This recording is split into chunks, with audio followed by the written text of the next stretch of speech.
Hello, and welcome back to Bitcoin Simplified, the channel designed to provide you with a simplistic insight into the complex mechanism that Bitcoin is.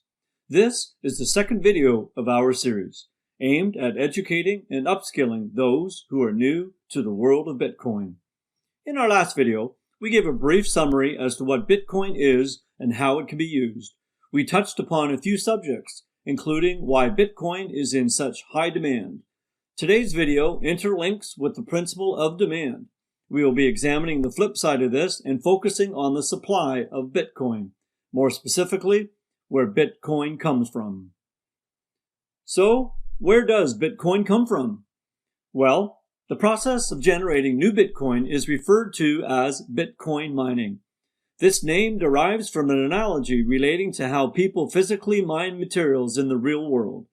Think of it like this. Mining is the process of extracting finite resources from the earth. This is much like Bitcoin mining, which put simply is the process of extracting finite Bitcoin through the Bitcoin network. So how does that work? Are there ores of Bitcoin being chipped away inside of a computer? Well, not exactly, but not far from it. By definition, Bitcoin mining is the process of generating new Bitcoin by solving algorithmic puzzles. Here is how it works. The people who are solving these puzzles on the Bitcoin network are referred to as miners because they are trying to mine the new Bitcoin.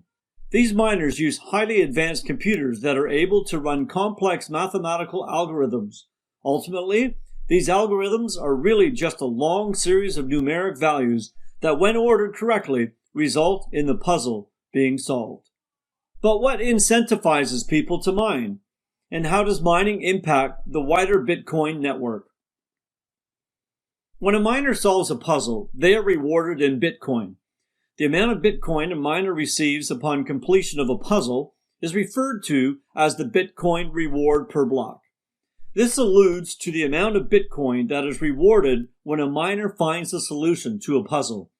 It is referred to as the reward per block, because whenever a puzzle is solved, it adds a new block onto the Bitcoin blockchain, which in turn affects the whole network. We will explain what the blockchain is in more detail in a later video, but here is a quick explanation as to how it is impacted by mining. The blockchain refers to the decentralized ledger that records all Bitcoin-related transactions worldwide. Whenever a transaction is made or new Bitcoin is added to the network, the ledger is updated and a new block is added to the chain. This means that each block relates to an update in the ledger, either due to a transaction or the addition of new Bitcoin. Therefore, when a puzzle is solved and new Bitcoin has been generated, the ledger is updated.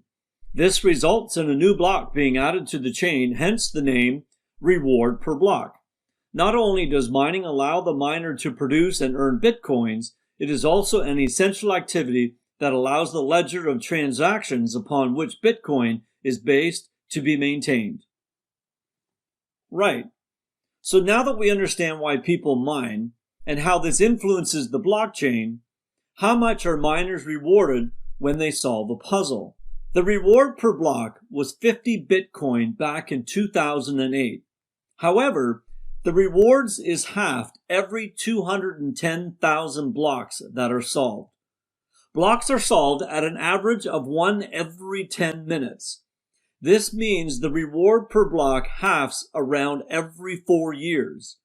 The most recent halving of the reward per block occurred in July of 2020, meaning the current reward per block is 6.25 Bitcoin.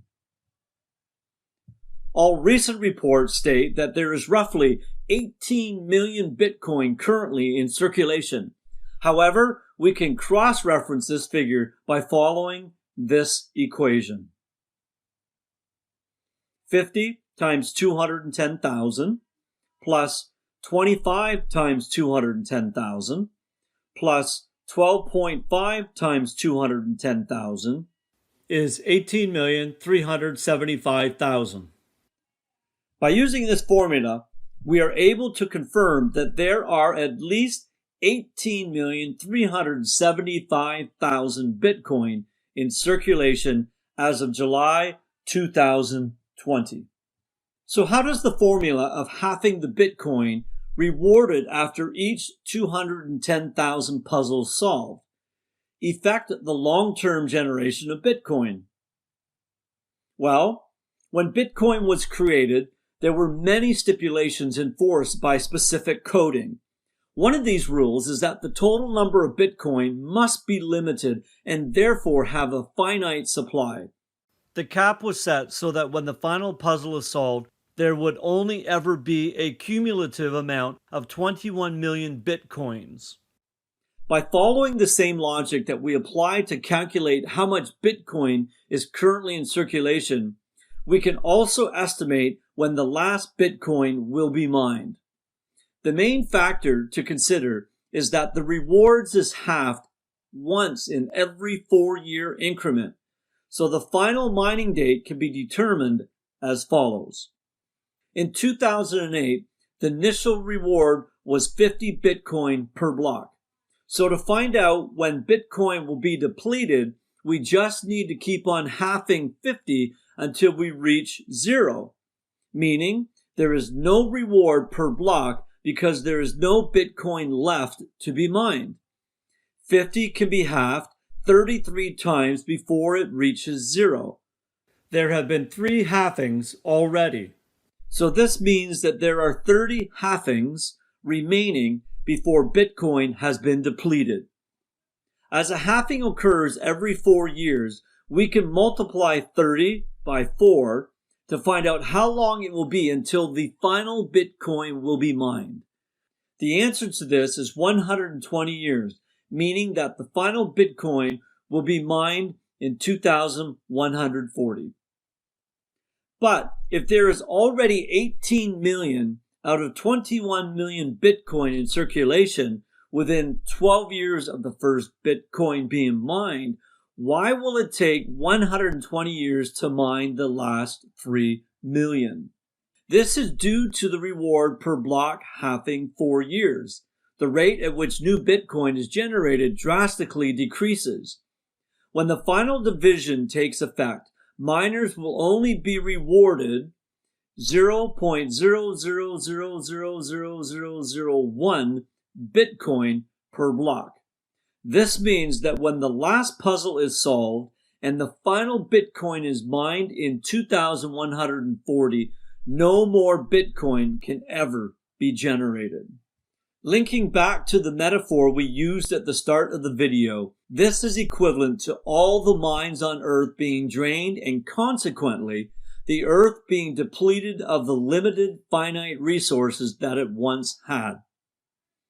Okay, so if this is the case, why isn't everyone mining now so that they can get Bitcoin while the reward per block is still high? The answer is fairly simple. When Bitcoin was created, Satoshi Nakamoto implemented a very specific set of rules to allow for sustained mining. These rules abide by the following characteristic. The more mining power the network has, the harder it is to solve the puzzles that the system generates. As the graph details, there is a positive correlation between mining power and the system's mining difficulty. In other words, the more miners there are on the system trying to solve the puzzle, the harder it will be for them to do so. This means that the algorithmic puzzles are a self-adjusting mechanism. The rule of adjustment works in parallel. So if there are less miners working on the puzzle, it will be easier to solve. In essence, this creates an equilibrium between mining power and mining difficulty, an equal balance between the two axes. As the years have passed, Bitcoin has evolved from an emerging to an established market. Consequently, the mining capability has excelled exponentially due to the saturation of miners looking to solve puzzles and earn Bitcoin. This means that over time, more miners have begun utilizing the most powerful and advanced technology, creating very high barriers to entry for new miners. So, how do these rules allow for sustained mining? These rules dictate the rate at which puzzles can be solved. It is because of these rules that a puzzle is solved, on average, every 10 minutes, and therefore allows the reward per block to consistently halve every 4 years. This means that before the first halving even took place, Nakamoto was able to dictate how often new Bitcoin would be added to the system. Because there is only a finite amount of Bitcoin to be mined, the implementation of these rules regulates the rate at which new Bitcoin is generated and allows for the process to be sustained for a predetermined period of time. Due to the restricted time in which new Bitcoin is distributed, the supply is limited for a prolonged duration and therefore results in Bitcoin being less subject to inflationary pressure than money from centralized banks and governments. But why is Bitcoin less subject to inflation than money from centralized institutions? As we've explained throughout this video, Bitcoin is finite, whereas money is unlimited in quantity because it is reproducible. Governments and banks can print more money whenever they want, and this is a significant cause of inflation. When more money is printed, the value of the currency itself decreases. When a currency decreases in value and inflation has taken effect, people often only talk about prices rising. However, the reality of this is that due to an increase in the supply of money, its value has fallen, and this causes a decline in purchasing power, meaning you are able to buy less with the same amount that you could before. In summary, you need more money to buy something that cost less in the past. There are many other variables that impact inflation, but we will discuss these in more detail in a future video. We hope that you have found this explanation of Bitcoin mining to be of value. If you would like to find out more about Bitcoin, then please visit our website in the description below and make sure you subscribe to our channel for more updates. We will continue to share these educational videos in which we will be explaining the complexities of Bitcoin in a not-so-complex way. If you have any suggestions of topics we can cover in future videos, please let us know in the comments below. Until then, thank you for watching, and we'll see you next time.